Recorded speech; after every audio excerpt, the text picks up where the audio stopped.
행복도시 특화계획 정원이 있는 마을 2-2 생활권 B1 블록의 총괄 건축가를 맡았던 한남대학교 건축학과 신현준 교수입니다.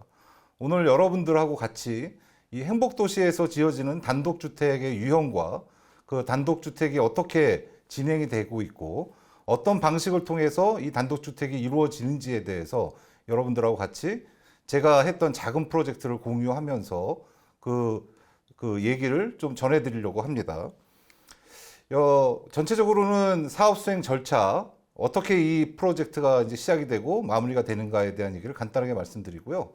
다음에 총괄 건축가가 하는 일이 무엇이 있는지, 그 디자인 가이드라인이라든가 지구 단위 계획, 시행 규칙에 대한 얘기를 조금 말씀드릴 겁니다.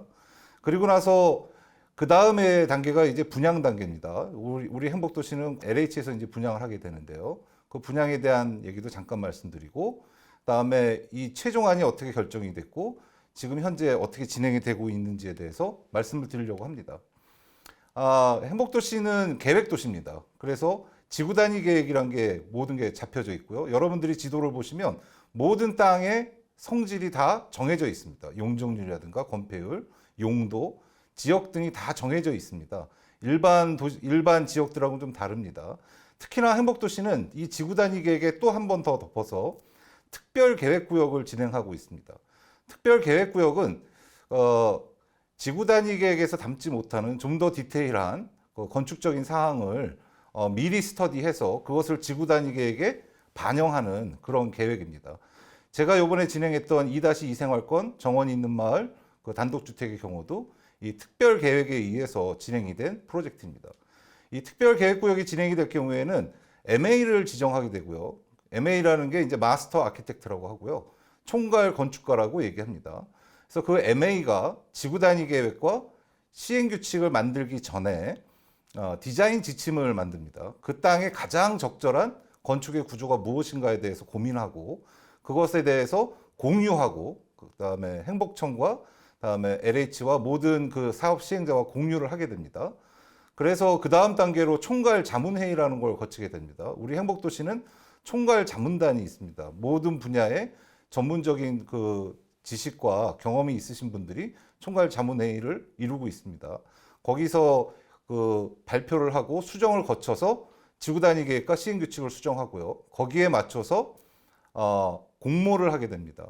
대부분의 공모는 사업자 공모 또는 설계 현상 공모를 하게 되고요. 요번 2-2 생활권 같은 경우는 아직도 우리 행복도시는 신도시이기 때문에 기존에 사시던 원주민들이 계십니다. 이주자 택지 매각이라 그래서 이것을 통해서 이제 진행이 됐던 프로젝트입니다.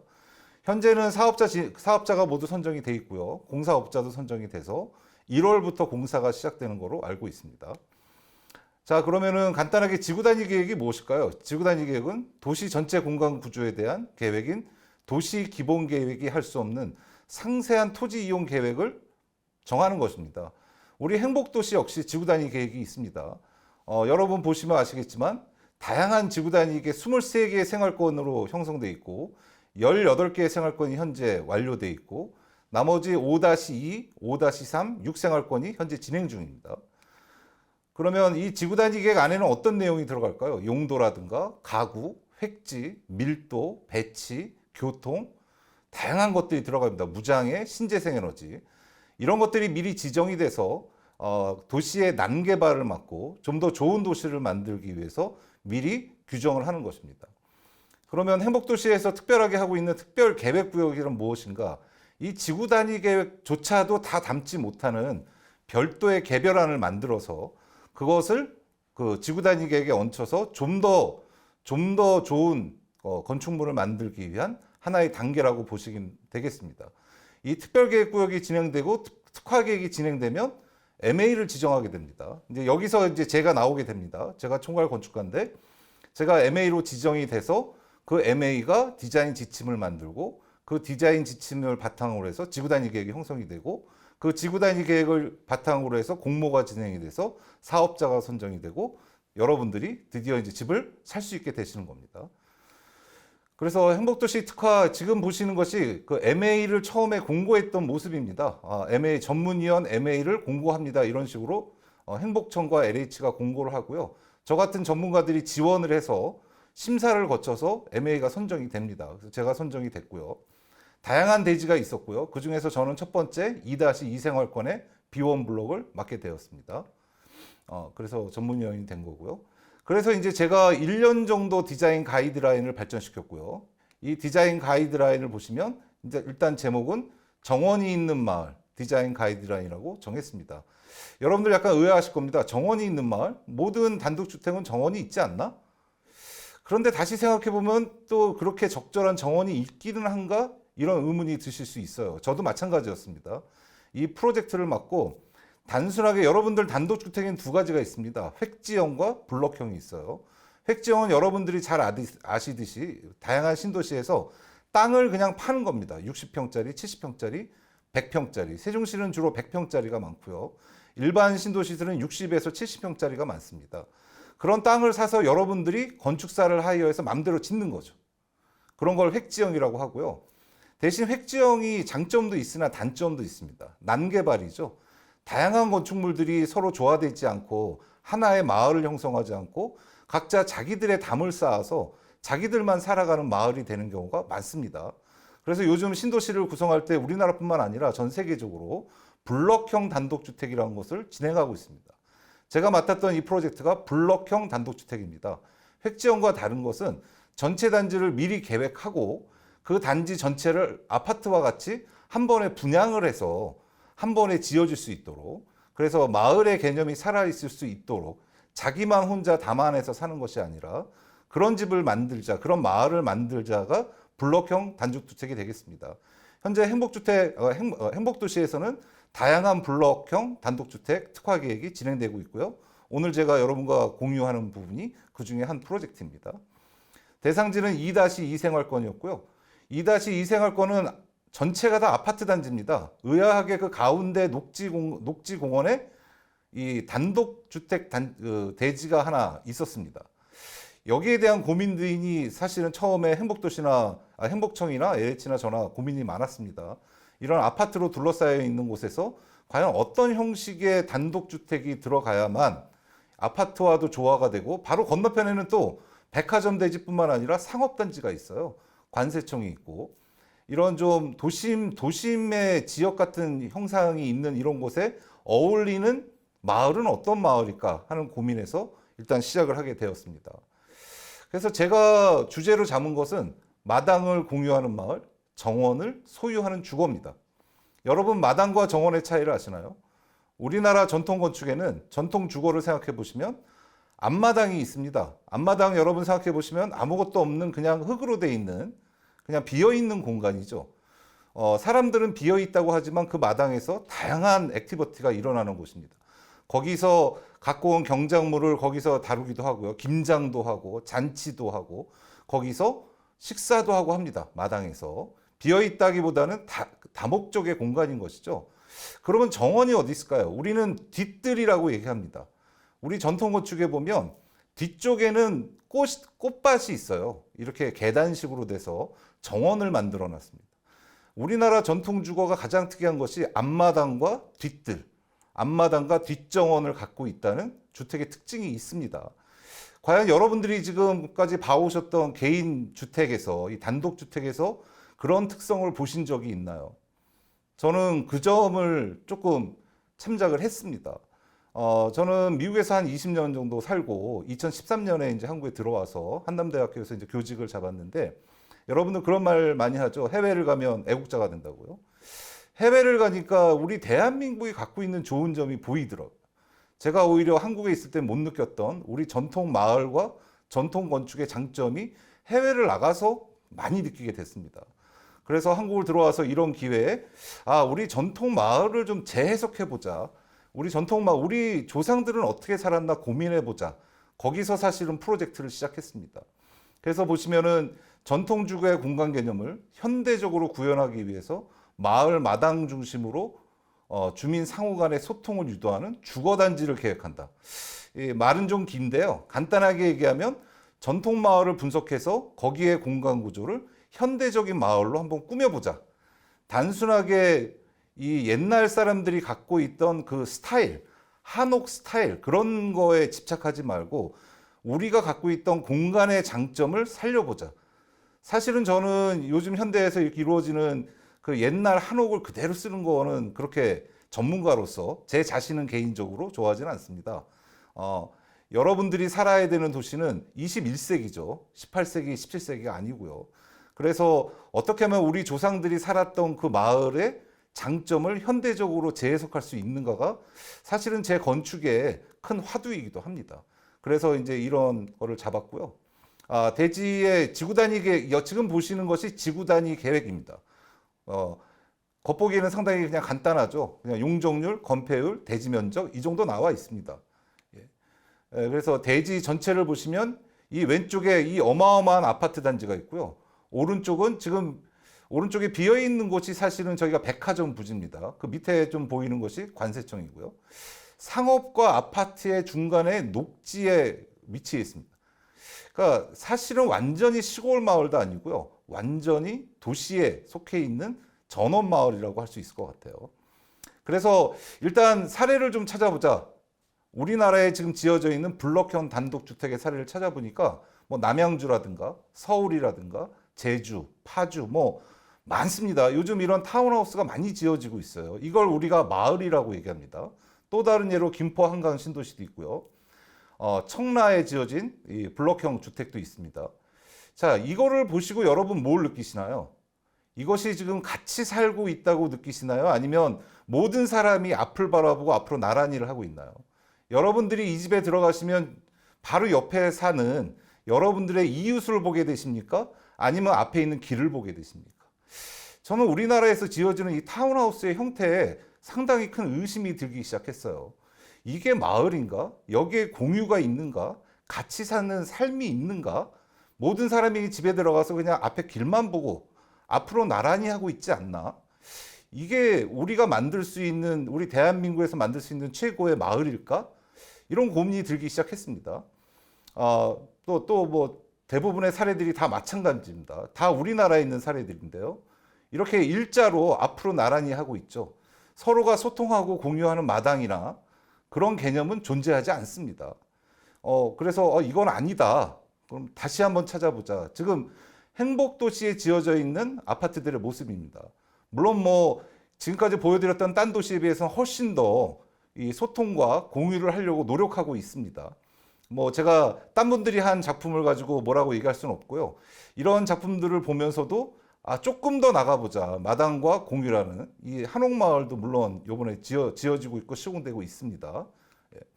그리고 뭐 트로아이 힐스도 지금 시공이 많이 돼 있고요. 근데 사실 여전히 앞으로 나란히에요. 그래서 새로운 스타일의 마을을 만들 수는 없을까? 이런 마을도 있고요. 그래서 저는 전통 마을을 보기 시작했습니다. 제가 미국을 떠난 게 30살에 떠났는데요. 그리고 이제 돌아온 게 뭐 45 정도에 돌아왔습니다. 한 15년 정도.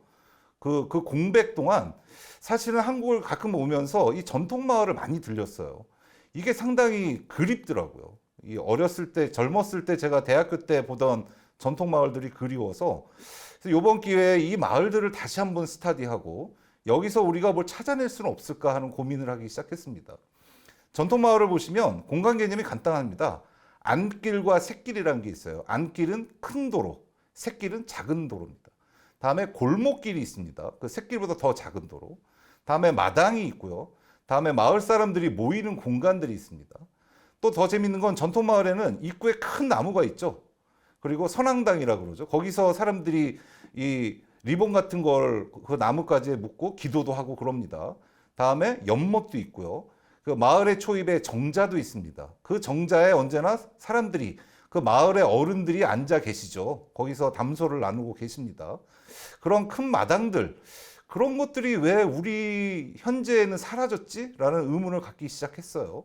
뭐 더더군다나 우리 전통 마을에 있는 전통 한옥은 최고의 친환경 주택들입니다. 목조 주택이고요. 환경에 상당히 강한 주거들입니다. 이런 것들을 한번 갖고 와보자.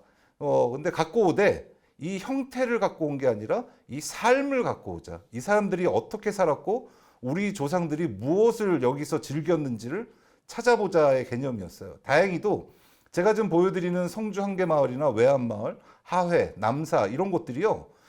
전국적으로 50개 정도가 남아 있다고 합니다. 여러분들도 기회가 되신다면 꼭 한번 전국을 돌아보시면 좋을 것 같고요.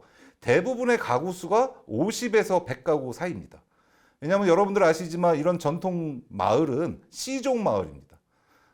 대표적으로 뭐 하회마을 같은 경우는 유씨 마을이라고 그러죠.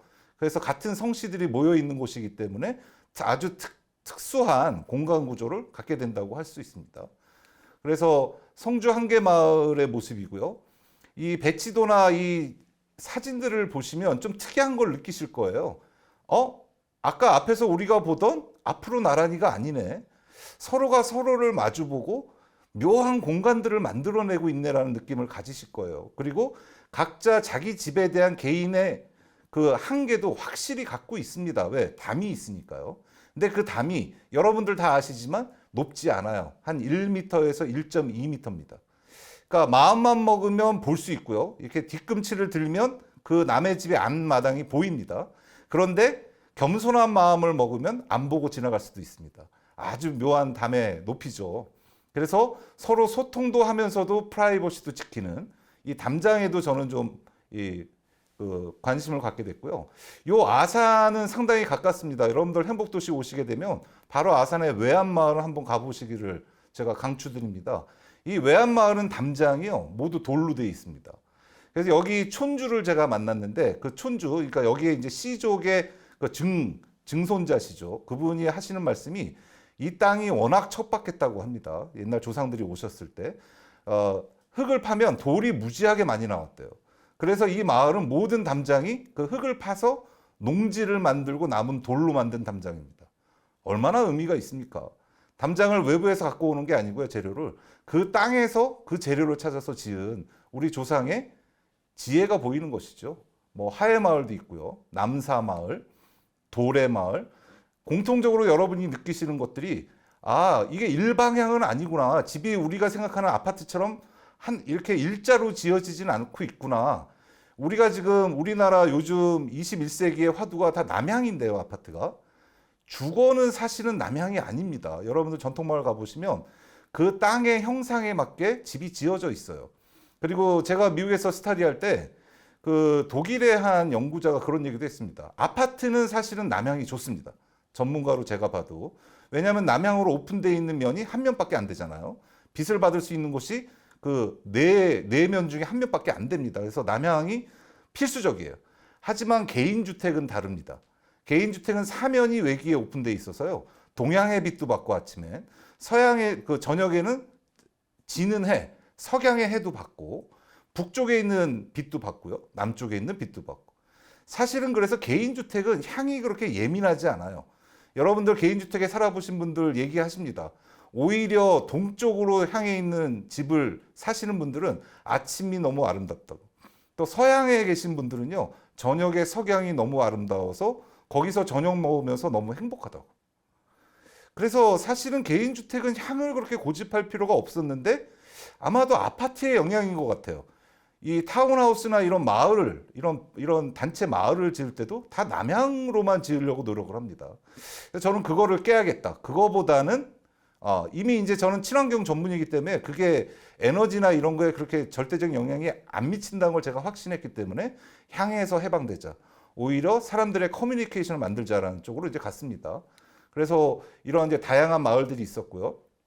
여기서 이제 제가 좀 스케치를 했어요. 마을을 돌아다니면서 이 마을들이 어떤 모습일까? 이게 사실 나무같이 생겼어요. 수용도라 그러죠. 이 큰 길이 있고요. 안길이. 다음에 샛길이 있고 다음에 골목길이 있고. 참 마을들이 아름답습니다. 이런 위계가 있는 거죠.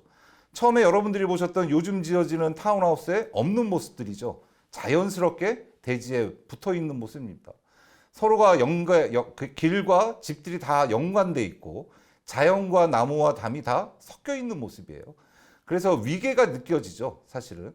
왜냐하면 뭐 아까도 말씀드렸지만 이게 C족 중심의 마을이기 때문에 여기에는 사당이 있어요. 맨 끝쪽에 사당이 있고 맨 앞쪽에 정자가 있습니다.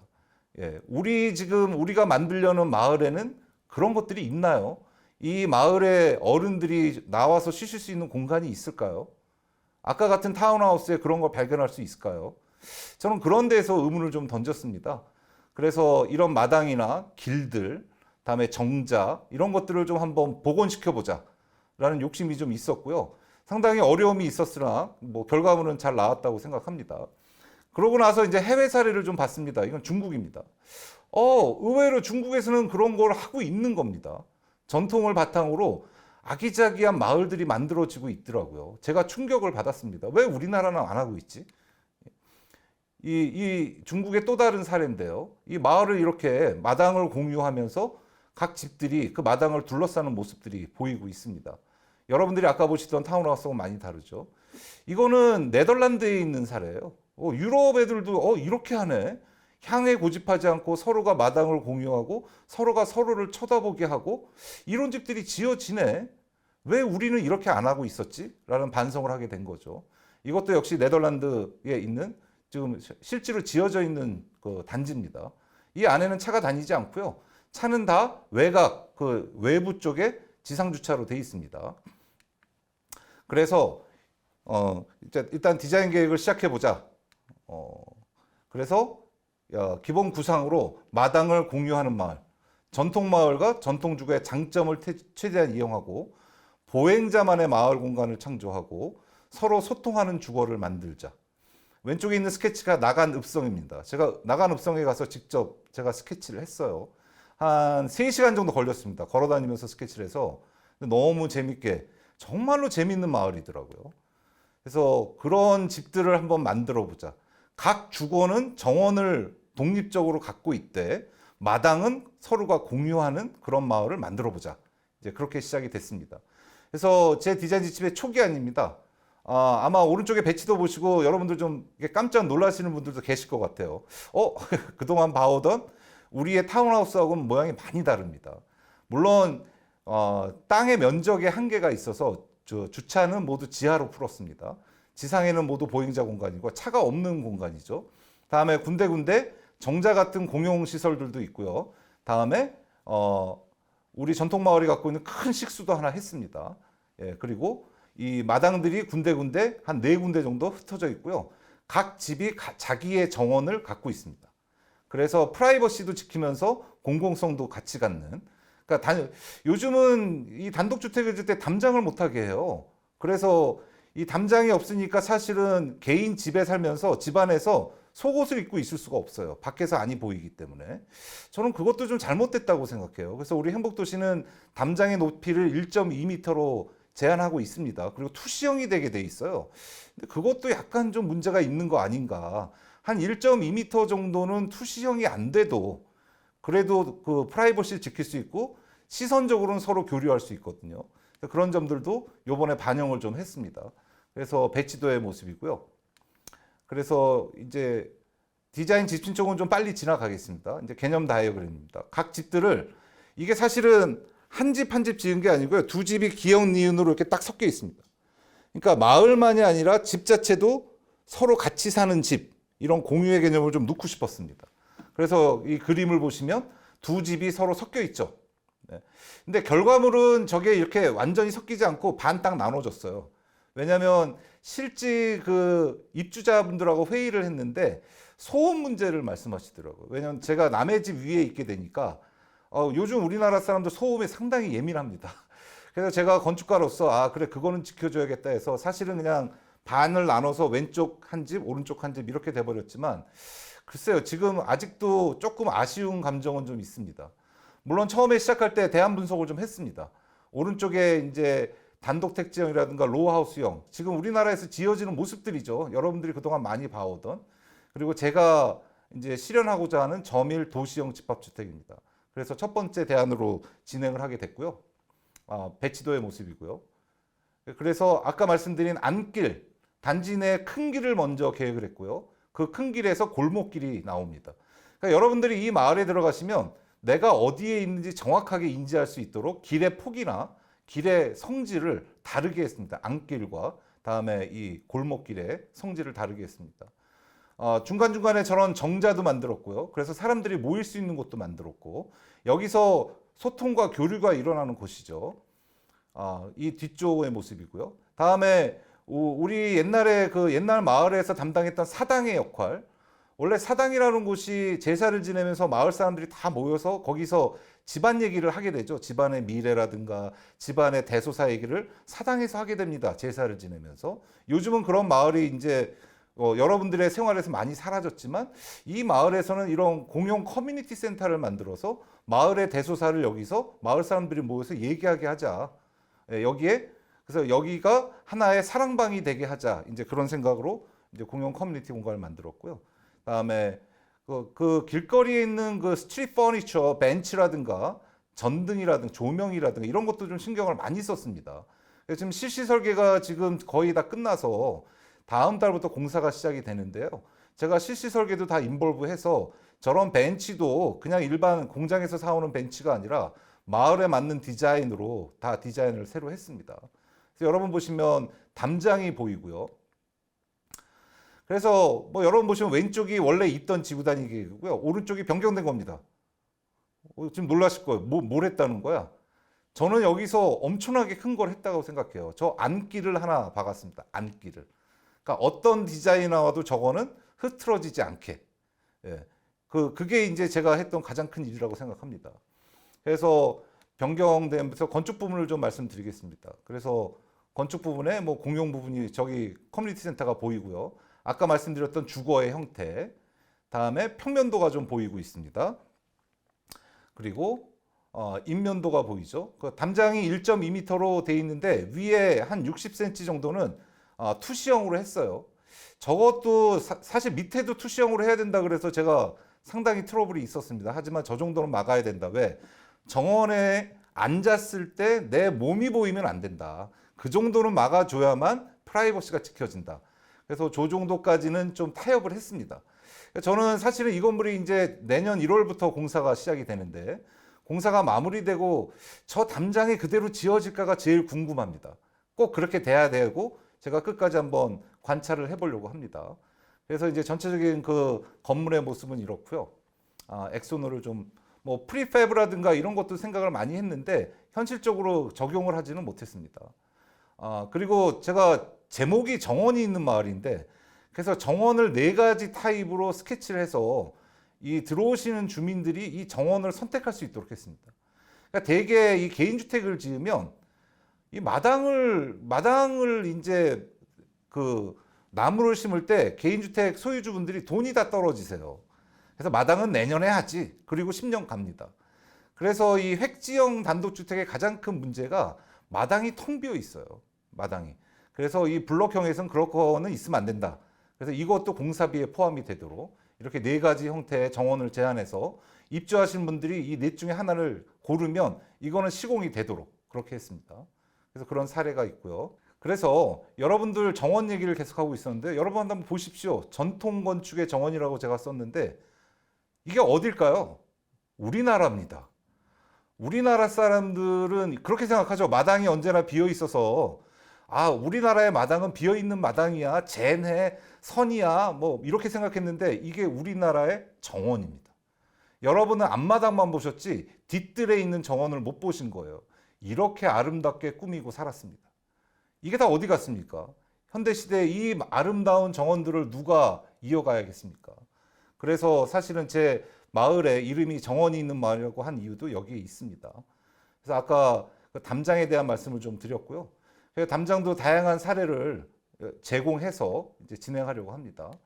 이렇게 해서 결국은 디자인 지침을 만들고 여기에 대한 이제 부분적인 이제 그 모습들이죠. 이 복도들이 그 골목길들이 보이고 이런 사례들을 다 넣어서요. 조금씩 좀 일찍 빨리 지나가겠습니다. 여러분들은 이제 이것을 이제 지구 단위 계획과 시행 규칙에 넣게 됩니다.